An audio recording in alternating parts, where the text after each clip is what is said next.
है तो समस्याएं भी हैं, और इसके लिए हम भाग्य, कर्म, ग्रह, वास्तु, तंत्र मंत्र या पुरुषार्थ को दोषी मानते हैं और इन समस्याओं से भयभीत होकर निरुपाय, निराश, हताश होकर हम हार कर बैठ जाते हैं। जीवन की समस्याओं से निराश होने की जरूरत नहीं है। यदि मनुष्य तय करे और सद्गुरु की कृपा हो जाए तो जीवन में कुछ भी असंभव नहीं है, क्योंकि ईश्वर ने हमें जन्म के साथ वो शक्तियाँ दे दी है जिनके द्वारा हम जीवन में कुछ भी प्राप्त कर सकते हैं। जरूरत है अपने आप को पहचानने की। मंत्र योगी राज्य गुरु पूज्य श्री ध्रुव दत्त व्यास के मार्गदर्शन का लाभ पाएं।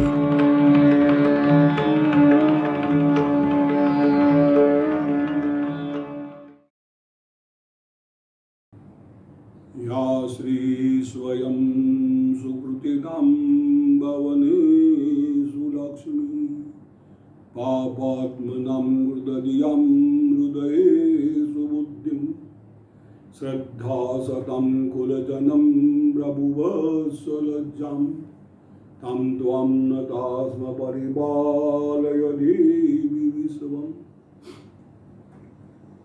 माँ कहाँ रहती है? या श्री स्वयं सुकृतिनाम भवने सुलक्ष्मी।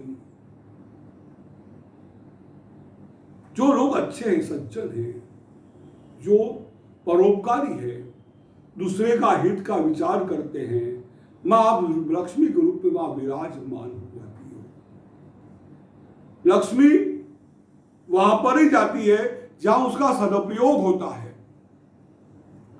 जिन लोगों को बुरी आदत पड़ जाती है, जुआ खेलना, शराब पीना, बुरे धंधे करना, जुआ तो धर्मराज ने खेला था, सर्वनाश हो गया था। माँ वहां नहीं जाती, ठहरती भी नहीं। माँ को वहीं ठहरना है जहाँ वो अच्छे कर्म होते हैं, अच्छी चीजें होती, पवित्र चीजें होती है। माँ वहीं ठहरती है। या श्री स्वयं सुकृतिनाम भवने सुलक्ष्मी पापात्मनां हृदयं हृदये सुबुद्धिं। जो पाप नहीं करता, अच्छे लोग हैं, उसमें आप बुद्धि के रूप में विराजमान हो। हे माँ, आप पूरे ब्रह्मांड में, पूरे मनुष्य के शरीर में शक्ति रूपा विराजमान हो, आप हर जगह विराजमान हो। ऐसे कई प्रार्थनाएं इस सकरात स्तुति के अंदर की गई है। प्रत्येक श्लोक का अपना महत्व है। उसमें 4 कवच के श्लोक है। खड्गिनी शूलिनी घोरा खड्गम जगन शूलेन पाहिनो देवी पाहि खड्गेन चाम्बिके घंटा स्वने नमः पाहि चापज्जानि स्वने निचो। माँ शूलेन पाहिनो, शूल त्रिशूल जो है, त्रिशूल जो है, शूलेन पाहिनो, आदिदेविक, आध्यात्मिक और आदि भौतिक 3 प्रकार के शूल होते हैं जो दर्द देने वाले होते हैं। वो त्रिशूल से हमारी रक्षा करो। शूलेन पाहिनो देवी पाहि खड्गेन चाम्बिके घंटा स्वने नमः पाहि चापज्जानि स्वने निशो। आपके जो शस्त्र अस्त्र है, दुनिया की कोई शक्तियां होती है जो हमें मारने का प्रयत्न करती है, ग्रह इत्यादि जो चीजें हैं जो हमें परेशान करने की कोशिश करते हैं, उन सब से माँ हमारी रक्षा करो। प्रंज्यम रक्ष प्रतीज्यम जो चंडिके रक्ष दक्षिणे ब्राह्मणे नात्मशूलस्य उत्तरस्याम दधेश्वरी। माँ पूर्व दिशा में रक्षण करो, पश्चिम दिशा में रक्षण करो, उत्तर में रक्षण करो, दक्षिण में रक्षण करो, आकाश में रक्षण करो, पाताल में रक्षण करो। मैं जहां पर जाऊं, हे माँ आप मेरे साथ चलिए।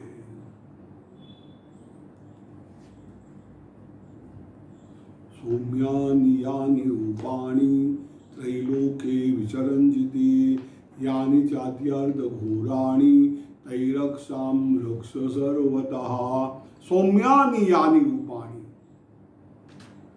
आपका सौम्य रूप हो या क्रोध का रूप हो, आप क्रोध में भी आ गई, भयंकर आपत्ति आ रही है, चारों ओर हाहाकार मचा हुआ है, उसमें भी आप मेरी रक्षा करो, आप मेरे साथ रक्षा की मांग की है उसने यहाँ पर। आप मुझे छोड़ के कहीं पर मत जाओ, हमेशा मेरे साथ रहो। ऐसे भी हमारे साथ आएगी, आगे का स्तुति जो आएगी ना उसमें यही बातें आएंगी सब। यहाँ उसने मांग की है कि मुझे आप मेरे साथ चलो। देवताओं ने भी ये मांग की है हर जगह, चाहे सौम्य रूप में हो चाहे क्रोध रूप में हो, आप जहां पर भी हो, मैं जहां पर भी जाऊं, हे मां आप मेरी रक्षा कर।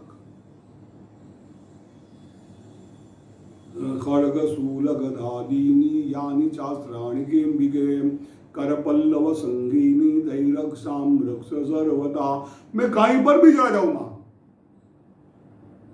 दुनिया से एक कॉर्नर से दूसरे कॉर्नर तक मैं चला जाऊं, आप मेरी रक्षा कीजिए। ये 4 श्लोक जो है ना, इसके बहुत महत्व के हम उसको क्या करते हैं, रोज उसका पाठ कीजिए। बाहर जा रहे हो, आ रहे हो, कोई डर लगता है कि कुछ हो रहेगा, मुझे प्रॉब्लम आएगा, समस्या आएगी, तो आप क्या करो, इस स्तुति का 4 श्लोक जो स्कूले न पाई स्तुति जो है वो 4 श्लोक का रोकर पाठ करोगे तो आपका डर भाग जाएगा। आप कहीं भी जाओगे आपको कोई परेशानी नहीं आएगी। ये अनुभव किया हमने, कई लोगों ने ये मार्ग दिखाया भी हमने है कि अगर आपको डर लगता है, कई लोग कह रहे रातों निंद्रा नहीं आती हमको, हमारी समस्या है, तो समस्याओं के उपाय इस चंडी पाठ के हर श्लोक में है। लेकिन इसमें कुछ विशेषता है जिसकी आप प्रार्थना करोगे तो आपको उसमें से लाभ होगा। अनुभव, मंत्रों का अनुभव करना चाहिए। मंत्र वो शक्ति है अपने आप, नाद ब्रह्म की उपासना है, उसकी उपासना करोगे उसको लाभ होगा। उसके बाद माँ जगदम्बा ने देवताओं से कहा हे देवता, मैं तुम्हारे प्रसन्न हूं, आप हमारे से कुछ मांगिए। देवताओं ने कहा माँ आपकी बड़ी कृपा है, आपकी कृपा से हमारा शत्रु मारा गया है। हे माँ इतना ही वरदान दो, संकृदा बंधु, आपको जब भी याद करें, जब भी हमारी आपत्ति आए, कोई मुश्किल आए, कोई समस्या आ जाए, हम आपको याद करें। माँ हमारा रक्षण करना। देवताओं ने ये मांगा है, माँ ने वो वरदान दिया है। माँ ने कहा जब भी आपको मेरी जरूरत पड़ेगी, देवताओं को नहीं हमको भी, किसी भी व्यक्ति को जब जरूर पड़ जाएगी, किसी व्यक्ति को आपत्ति भी आएगा, वो उस समय मुझे याद करेगा, मुझे मेरा स्मरण करेगा, मैं उसके पास पहुंच जाऊंगी। ये माँ का वचन है। बार बार इस चंडी पाठ के अंदर, दुर्गा सप्तमी में बार बार ये वचन माँ ने दिया है। जब भी आप दावानर या त्रिदाधिपति, दावानर में भी फंस गए आपको कोई भी समस्या आ जाएगी, मुझे याद करो, मेरी स्मृति आते ही मैं आपको सपने से बाद निकाल दूंगा। आपने देखा कई जगह पर भागवत जी के अंदर, रामायण के अंदर, हाँ कई जगह पर दुर्गा की उपासना की गई है, दुर्गा की आराधना की गई है, दुर्गा के आशीर्वाद लिए गए हैं। दुर्गा की कृपा जहाँ हुई, दुर्गा की दृष्टि जहाँ पड़ गई, वहाँ उसका सब कल्याण होना वो निश्चित है। ऐसा करके हम 5वें अध्याय, 4थे अध्याय को यहाँ पूर्ण करते हैं। इसकी देवी भगवती महालक्ष्मी है। इसका अध्ययन करने से, पाठ करने से, स्तुति करने से आपको जरूर माँ के आशीर्वाद मिलेगा, माँ की कृपा होगी, माँ की दया होगी। जय भगवती।